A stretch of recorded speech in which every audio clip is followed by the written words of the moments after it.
Hi, Jason Sullivan here. Happy Friday. I wanted to post another video on dynamic harmonic fluency. And here is what I would call exercise number 2. So you'll remember if you watched the previous video, and if you haven't, go watch it because there's a lot of good information in it. But when working on harmonic fluency and actually playing patterns and arpeggios and chord progressions that are grounded in the same harmonic framework as Western tonal music, it's a very helpful way to develop fluency through the instrument. Last week, I did a simple 1 chord leading to a 4 chord, and then a 1 chord leading to a 5 chord.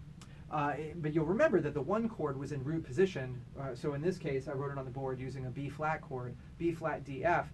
Here, I've written the 1 chord as first inversion. So now it's D to F to B flat. And what that does is that changes the notes or the order of notes that we lead to in the 4 chord. Now, it just so happens that this pattern works out to being a 4 chord in root position.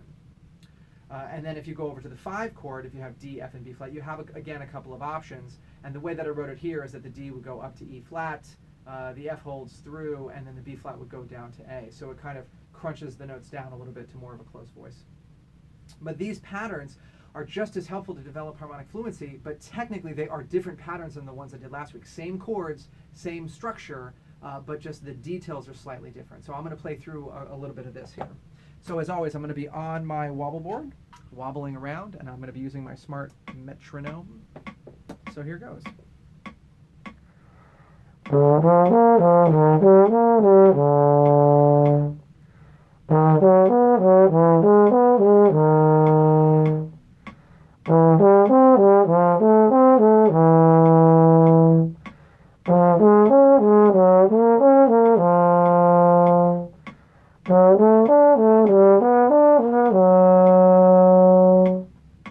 So you get the idea, just playing through it that way and being able to play through all the keys. Now, you may not have caught this, but on that last key of D major, where I played F sharp to A to D, it made sense to play the D in first position, but then when I go to the 4 chord and I'm playing G, B, D, it makes sense to play it in 4th position.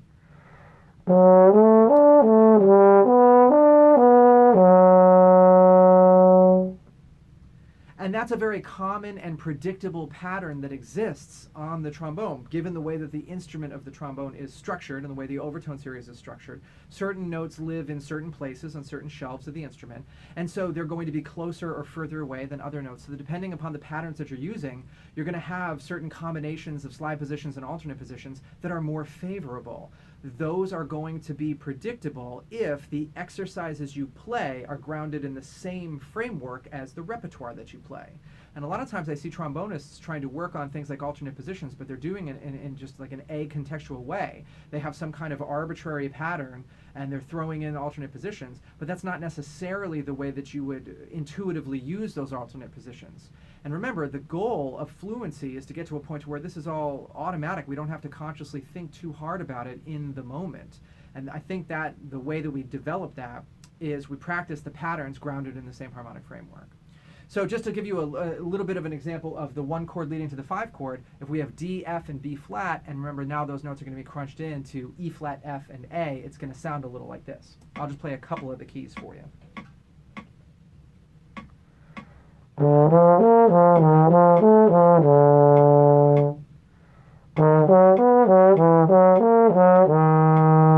See, there again, I played the A sharp in 5th position that time.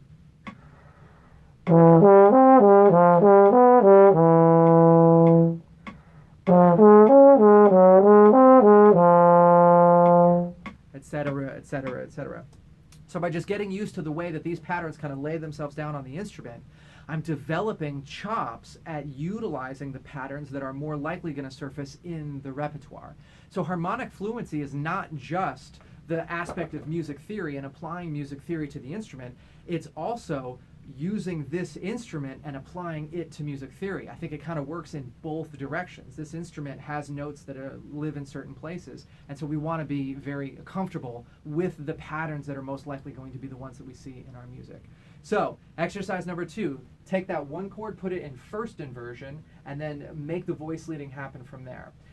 Next week or the week after, I'm not sure which, but I'm going to try to make a video where I do the 1 chord in a second inversion, and we go through that. We'll call that exercise number 3. You get these first 3 exercises down, and you're well on your way to developing some good harmonic fluency through your instrument. Happy practicing.